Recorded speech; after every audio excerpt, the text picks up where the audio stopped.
Hello everyone, welcome to the Lightning Ball channel.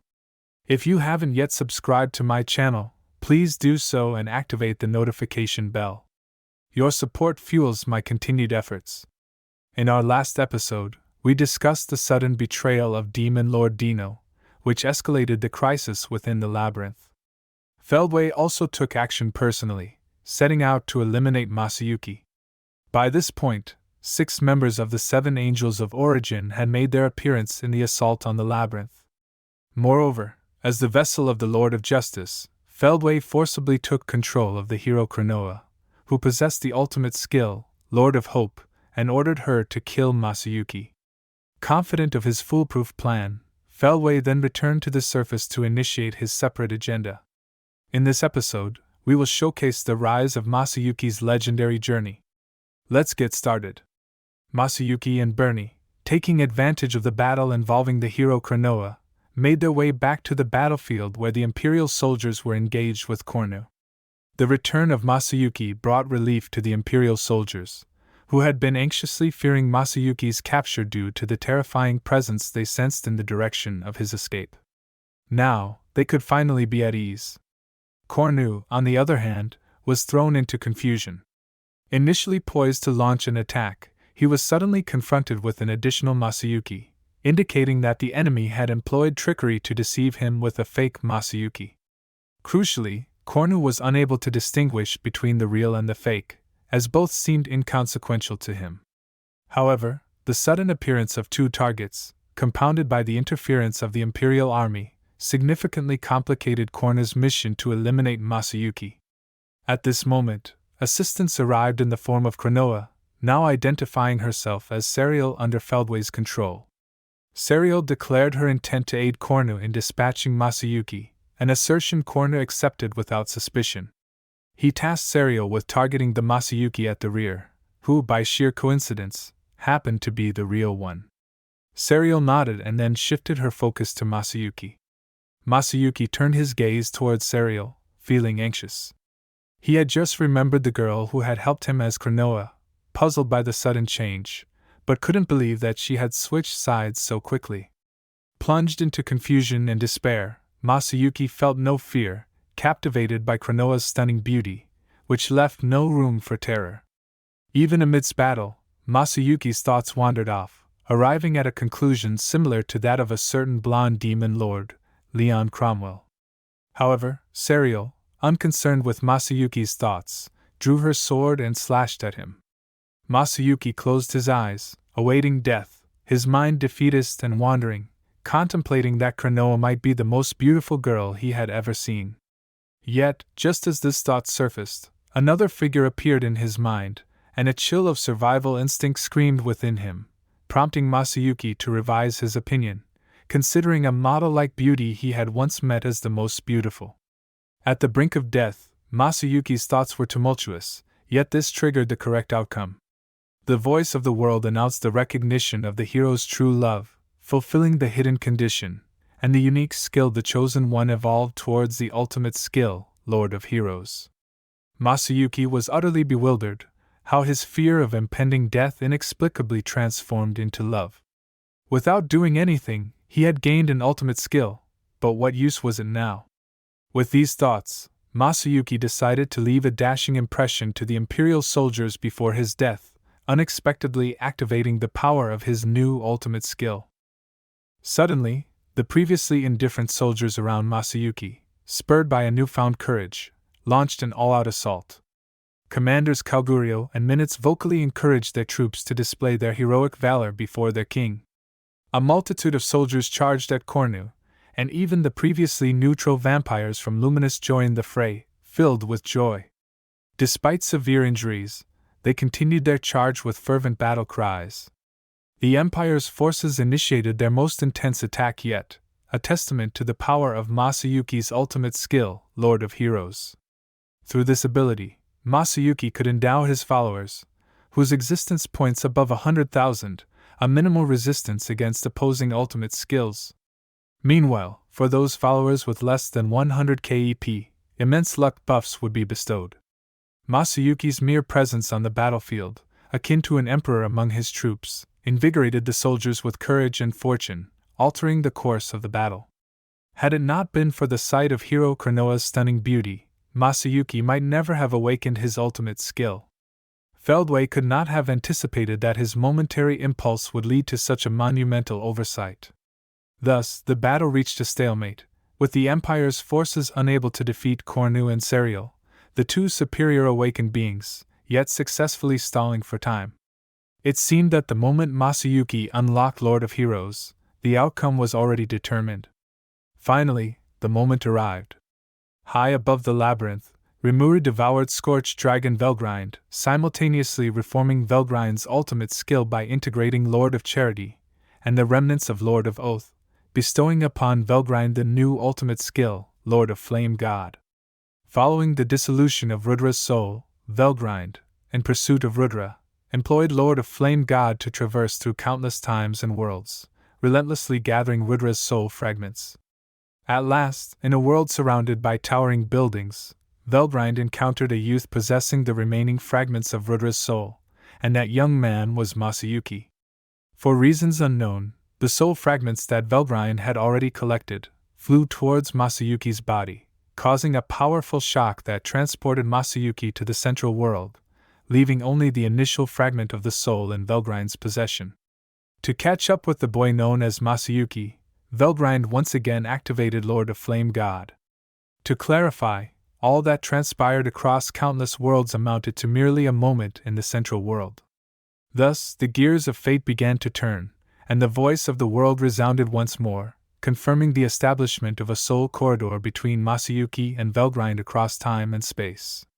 The sudden voice of the world left Masayuki bewildered once more, followed by the appearance of a massive conglomeration of magicules before him.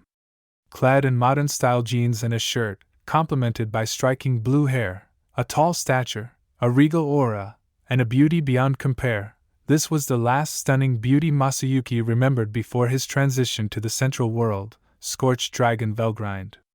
The sudden turn of events froze the atmosphere on the spot, leaving everyone rooted in place, including Cornu and Serial, who watched Velgrynd with bewilderment. However, the Empire's army instantly recognized that the stunning woman before them was the mightiest being who had always protected the Empire. According to their intelligence, the Scorched Dragon was supposed to be battling the Storm Dragon, but the reality in front of them shattered their preconceptions as Velgrynd was now holding Masayuki tightly, resembling a couple deeply in love. Velgrind's eyes brimmed with tears as she excitedly expressed her long search for Rudra, yearning to see him. After these words, Velgrynd gently lifted Masayuki's face and planted a passionate kiss on his lips. Masayuki's mind went into overdrive, feeling the softness of her lips. It was his first kiss. Dressed in a mature style of a shirt and jeans, coupled with Velgrind's beauty, being kissed by such a woman was indeed delightful. However, Masayuki noticed a crucial point. Velgrynd had been calling him Rudra, which filled his heart with turmoil. Yet, with the kiss already happening, it was too late to correct her mistake, especially as Masayuki started to struggle for breath due to the intensity of the moment. Masayuki panicked, fearing the repercussions if the woman realized her mistake. To calm himself, he began to assess the situation. He was on a battlefield, the enemy stood frozen in front of them, and he was deeply kissing a beautiful woman who was pressed closely enough for him to feel the softness of her chest, a sensation so pleasurable he felt like he was ascending to heaven. Masayuki's thoughts began to drift, becoming more chaotic. Despite always being blessed with good fortune, he felt this situation might not turn in his favor. However, considering he was facing imminent death, he decided to view this as a divine gift, allowing him to experience kissing in his final moments. Masayuki ceased his pondering and started to relish the moment, leading to further misunderstandings among the onlookers. The surrounding Empire soldiers began to marvel at the Emperor's proficient kissing skills, praising the great love of the Empire. In this manner, the Imperial army unanimously regarded Masayuki as Emperor Rudra, offering their blessings. Hearing this, Masayuki wanted to shout out an explanation, but his mouth was still sealed by Velgrind's kiss. Finally, someone snapped out of their astonishment. It was Cornu. Cornu loudly reprimanded Velgrynd for not following the commands of Lord Michael and Feldway, questioning why she was there to hinder him. In Cornu's understanding, Velgrynd was entirely dominated by Lord of Justice Michael, and she should be on the same side as him, albeit Cornu considered his own rank to be even higher. Frustrated by this unexpected obstruction, Cornu erupted in anger and dissatisfaction. Velgrynd, separating from Masayuki, glared at Cornu with annoyance, indicating that Cornu was both tactless and incredibly foolish. However, Cornu, undeterred, insisted Velgrynd to shut up, take Masayuki out of the labyrinth, and kill him. Poor Cornu had not anticipated that merely executing his task would provoke Velgrind's fury. Facing Cornu's incessant babble, Velgrynd delivered a merciless strike. Cornu failed to comprehend what was happening as flames engulfed him, extinguishing his existence without even a hint of resistance. Velgrind's attack, empowered by her ability Dimensional Leap, even reached Cornu's original body in the otherworld, burning it to ashes. Velgrynd scoffed at Cornu's stupidity, remarking she had almost forgotten her resentment towards Feldway. It seemed Feldway was not off the hook yet. Her gaze then shifted to the bewildered Serial standing motionless. At this moment, Masayuki pointed out that the girl was called Chronoa, who had saved him before. Velgrynd reassured Masayuki not to worry, explaining that Chronoa was now under the influence of Lord of Justice, causing her ultimate skill, Lord of Hope, to develop its own consciousness. The girl was resisting with her will, evident by her stillness. Velgrynd assured there was no need for concern. A look from Rimuru would resolve everything. Hearing these words, Masayuki was reassured. Thus, the battle on this front came to a temporary halt, but the matter was far from over. Seeing the arrival of this beautiful woman, who was the Empire's guardian Scorched Dragon and Marshal, the Imperial troops became uneasy, with some even instinctively lining up, awaiting the forthcoming judgment. As the defeated army, they were acutely aware of their fate. Resistance was futile before this absolute power. Amid the tense atmosphere, the first to speak was Bernie, rank 7th among the Imperial Guardians. Bernie admitted his failure to fulfill the mission of killing Masayuki, but he, along with the other warriors, pleaded their undying loyalty to the Empire. Therefore, he earnestly requested Velgrynd-sama to allow the soldiers to return home, ready to accept any punishment for their failure. However, before Bernie could finish, Velgrynd interrupted him, a move that plunged Bernie and all the soldiers into despair. But then, Velgrynd chuckled, shifting the tone of the conversation. She clarified that the Imperial soldiers seemed to have misunderstood. Velgrynd expressed her gratitude towards the Empire's soldiers for protecting Rudra, whom she deeply loves. For Velgrynd, Rudra was all that mattered. As for the Empire, since Rudra valued it, she too would protect them, past, present, and future. All the soldiers lifted their heads, tears of emotion streaming down their faces, as they cried out, "Long live the Empire, long live His Majesty the Emperor." The atmosphere on site warmed considerably, leaving only Masayuki in a state of confusion. After all, his name truly wasn't Rudra, but seeing everyone act in unison made Masayuki feel as though he was the one in error.